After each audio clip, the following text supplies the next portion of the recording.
Hello, it's Mr. Wilson here, and today we're going to look at the reproductive organ of a plant, that is the flower. So to start with, let's look, we can see the petals of a flower are just here. These are bright coloured to attract insects. And here we have what's known as the cup. This flower is a daffodil. Not all flowers have this, but the daffodil has a cup. Inside are the reproductive parts. So I'm going to start to show you them. So let me carefully cut down the middle of the cup.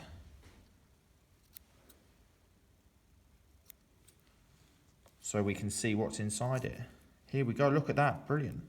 I've peeled back the flower.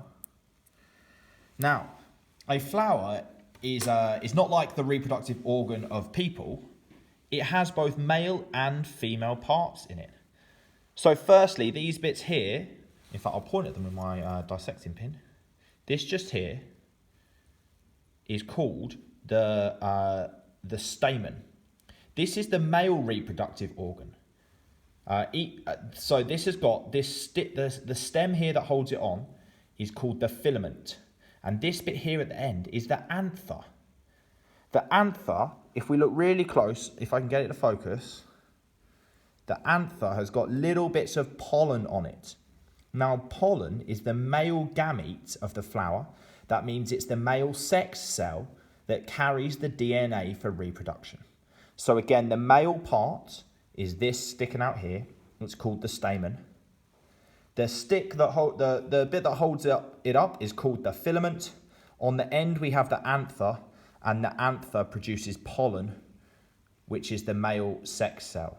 Oh, and you can actually see some yellow pollen on my finger there where I touched it. Let's look at the female part. The female part is this here. So this is in the middle. In fact, I'm actually going to cut away some of the male parts so we can look clearly at the female part without them in the way. There we go, trimming that off. Now on this female part here, we have the, what holds it up is called the style. So this long thin bit is the style. At the top, it opens up into a bit of a cup. That's very sticky. It attracts pollen onto it, and that is called the stigma. Oh, sorry, the whole female part put together is called the carpel.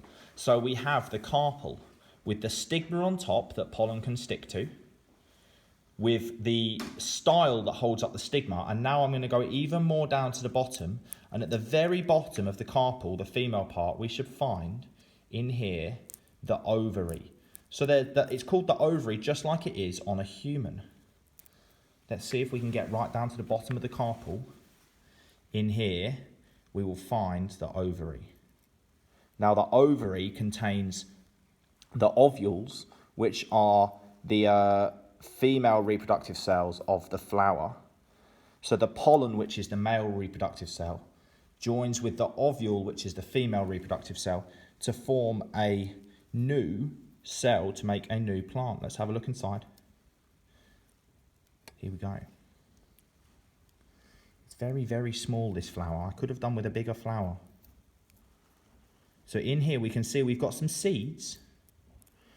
So the seeds are ready to make a new daffodil flower. Can we see the ovule in there? There we go. So this just here is the ovule, and I can't get it to focus quite right. There we go. We can see the ovule is at the bottom of the style, which is holding up the stigma. We come down to the bottom. There's the ovule, which contains those female reproductive cells. This bit in here. So that is the flower, which is the reproductive organ of the plant. We saw the petals. We saw the stamen, which is the male reproductive part, and I broke some of those off just down here. The stamen is made of the anther, which produces pollen, and the filament, which holds up the anther. Then we saw the carpel, which is this section here. It's made up of the style, which holds up the stigma, which is where the pollen is received. And finally the ovary, which was in here, which contains the ovules, which are the female reproductive cells.